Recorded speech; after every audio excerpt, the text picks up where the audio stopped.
believe that the Big Bang Theory and geological calm, if they were false, that evolution could still be true? And if not, why did you not defend them?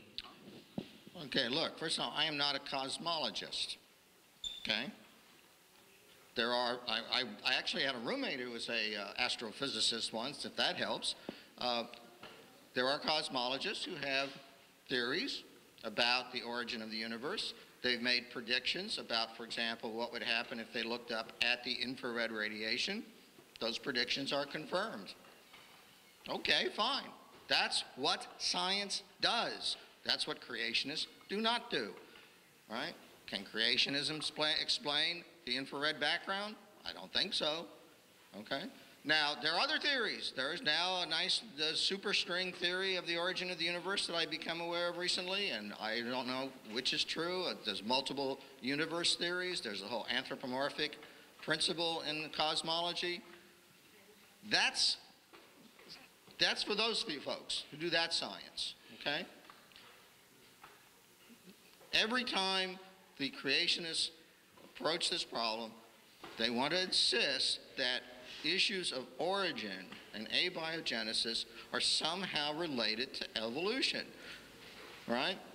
And they're not, and we tell them they're not. We tell them over and over and over again that issues such as the origin of life, the origin of the universe, are not related to the issue of evolution by natural selection. Those are entirely unrelated processes, and they are like brain dead on that.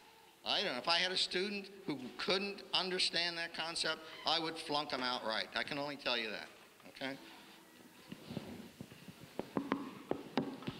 Dr. Hovind, would you like to give a rebuttal to that? Could you read the question one more time? There's part of it I wanted to get. Who had that? It was, in Dr. Hovind's presentation, he disproved the geological column and the Big Bang Theory. Do you believe that the Big Bang Theory and the geological column, since they're being proven false, can evolution still be true? I think the Big Bang Theory is not even a good theory. It's a hypothesis. It does not explain a lot of things. It does not explain the origin of time, the origin of space, or the origin of matter, all three of which have to exist, have to be coexistent and come into existence at the same time. If you have matter but no space to put it in, then where would you put it? If you have matter and space but no time, then when would you put it? Time, space, and matter is called a continuum. They have to come into existence simultaneously, and the Bible covers that in one verse with 10 words in it. In the beginning, that's time. God created the heaven, that's space, and the earth, representing matter. God created time, space, and matter all at the same time. There's no other way to work. I've never met the guy that made this computer. This computer is purely natural components. I mean, there's not a little man running around in there changing the numbers on the screen. And it works on natural processes. But the fact of the matter is the guy who created the computer is not in the computer. He's outside of the computer, above and beyond the computer, okay? And the God who designed this world is above and beyond this world. He's not locked into the same laws that we are. He's not locked into the laws of time, space, and matter. He created those things. He can be right now in yesterday or today or tomorrow. He can be right now at all places at all times simultaneously. So that's the God that I worship anyway. So I see no evidence whatsoever. I've not seen any evidence presented tonight. I was going to try to find the slide. Like I said, I've got 5,000. I didn't find it. Evolution is like a shell game where they put the pea under the nut, you know, and they move them around, try to get you confused. Oh, which one's got the pea? The geologist is always saying, well, the biologist has the evidence. And the biologist says, oh, no, the anthropologist has it. And there's no pea under any of them. Nobody has the evidence.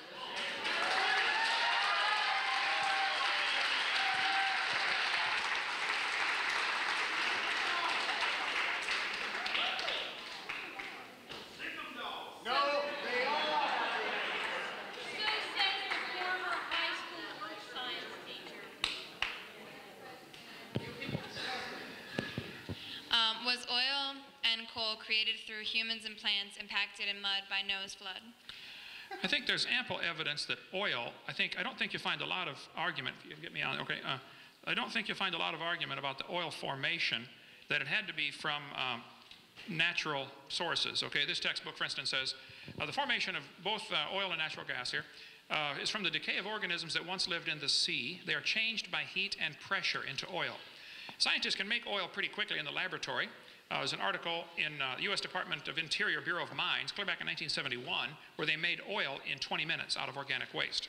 In Australia, they have a factory that takes sewage sludge and produces oil in 30 minutes. So it can be done very quickly. Sinclair Gas Company has the dinosaur as their logo because they say the dinosaurs turned to oil. It used to be called opaline oil, then became Sinclair.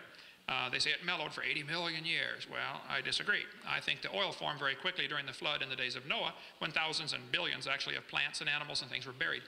The way to explain the fossil fuels that we have, be they oil or natural gas or coal, those were all formed during the flood, I believe, because they all require rapid burial.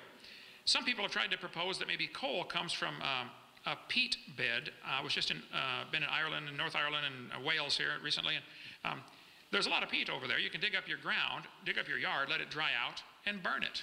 It'll burn. It's very highly organic. It's a substance called peat. However, peat, as it gets compacted over the years, always has thousands, if not millions, of little root canals through them where something grew on top. When you look at coal, you do not find these root canals in the coal. Those who study coal, I think, will tell you that the coal had to form. I've got pictures on that here. Let's see. Coal formation. There we go. Coal had to form very quickly by probably huge mats of vegetation that are buried under deep sediments. Coal can also be produced in a few hours. In Organic Chemistry book here in 1984, they talked about how coal can be formed in 36 weeks, heating it just to 150 degrees centigrade. You raise the temperature, the time goes down. Coal can be formed rather quickly. I think the best explanation for the coal that we find in the world is during the flood in the days of Noah, there were huge vegetation fields floating around. Trees would get uprooted. They would float for years, like the Mount St. Helens. I just flew down to Mount St. Helens, Spirit Lake a few months ago. They have several million trees were blown into that lake. About 20,000 have now sunk to the bottom. The rest are still floating. It's been 22 years, they're still floating there. As they float around, they're going to drop off lots of vegetation. And during the flood in the days of Noah, you would drop off, vegetation fields as it drifts by. A few weeks later, it comes past again. By now, there are layers of sediment in between.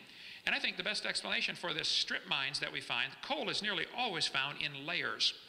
And it does not have the root penetration from another forest growing on top of it. It's just simply, solid rocks of vegetation packed with no root penetration. So I don't think it's logical to say that coal formed from peat. I think it's more logical to say the existence of coal, and there are monstrous coal fields in the world, okay? I was in Spokane, Washington yesterday. There is a giant coal field just near there that is 10,000 square miles of coal 200 feet thick, containing all sorts of trees that are petrified, running all sorts of different angles. The best explanation for coal formation is a flood. The best explanation for oil formation is a flood when organisms that are living are buried real deep under enormous amounts of pressure. It can be done in the laboratory in a few hours. It takes a lot of heat and or pressure. That would be best explained by several thousand feet of mud and sediments and rocks being deposited on top of zillions of dead things. So I think the evolution theory is totally devoid of any scientific way to explain the formation of coal or oil in their slow, gradual, natural processes. There are enormous amounts of oil and coal in the ground, indicating the world before the flood was very different than we have today, with probably lots more trees and lots more people, lots more animals. Today the Earth is 70% underwater. Only 3% of the Earth's surface is habitable for mankind. Much of its deserts, tundra, ice caps, uninhabitable. So I think that the Bible says God created the earth to be inhabited. So my theory would be that the original creation had a lot more trees and plants and people when the flood came than we do today. And so probably if we dig in the ground, we're going to find oil and coal and natural gas from these decaying organisms. That would be a testable hypothesis. Okay, thank you. I guess I get it. Do you have a rebuttal for this? Well,